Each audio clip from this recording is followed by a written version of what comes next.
میں یہ عرض کر رہا تھا کہ پاور یا امپاورمنٹ جو ہے اس کو اگر آپ دیکھیں تو یہ بیرونی غلبہ بھی نہیں ہے، یہ کنٹرول بھی نہیں ہے، یہ احساس تفاخر اور برتری بھی نہیں ہے، یعنی اپنے آپ کو بہتر رکھنے کا سپریارٹی کمپلیکس نہیں ہے۔ یہ جو چیز ہے وہ کیا ہے؟ یہ میرے اندر کا استحکام ہے شعور کے ساتھ، یہ میرے اندر کی تبدیلی ہے اور تبدیلی کو کرنے اور سہنے کی صلاحیت ہے۔ میں جس کو تبدیل کر رہا ہوں اس میں شعور اور لاجک شامل ہے۔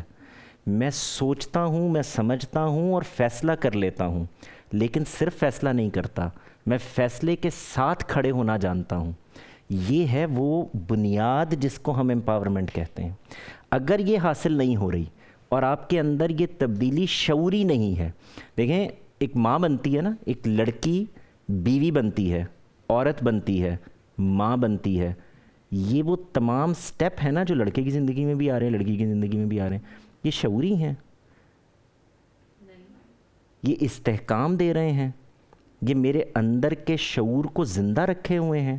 میں جانتے بوجھتے سوچتے سمجھتے ہوئے فیصلہ کر رہا ہوں، غلط صحیح کا مسئلہ ہی نہیں ہے، نتائج مسئلہ نہیں ہے، میں اس فیصلے میں کہاں کھڑا ہوں، یہ ہے وہ بنیاد جو اصل میں پرابلم بنتی ہے۔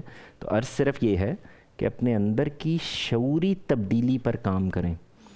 تبدیلی یہ نہیں ہوتی کہ جس کو ہم یہ کہتے ہیں کہ اچھا میں نے اپنے آپ کو کسی کے لحاظ سے تبدیل کر لیا ہے، نہیں، میں نے یہ شعوری فیصلہ کیا ہے کہ اب مجھے کسی کے لحاظ سے تبدیل ہو جانا ہے۔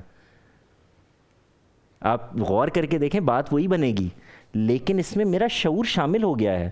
جیسے ہی میں یہاں سے شریک ہوتا ہوں تو آپ دیکھیں کہ اب یہ فیصلہ میرے لیے اہم ہو جائے گا۔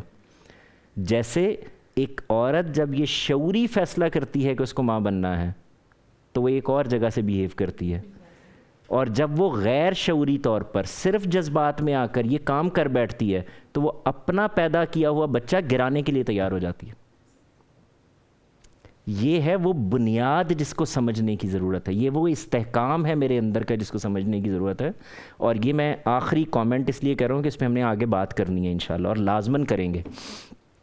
میں نے ایک مرتبہ آپ لوگوں سے بات کرتے ہوئے یہ کہا تھا کہ جب ہم یہ کہتے ہیں میرا حق مجھے دو، تو میں حق نہیں مانگ رہا، میں بھیک مانگ رہا ہوں۔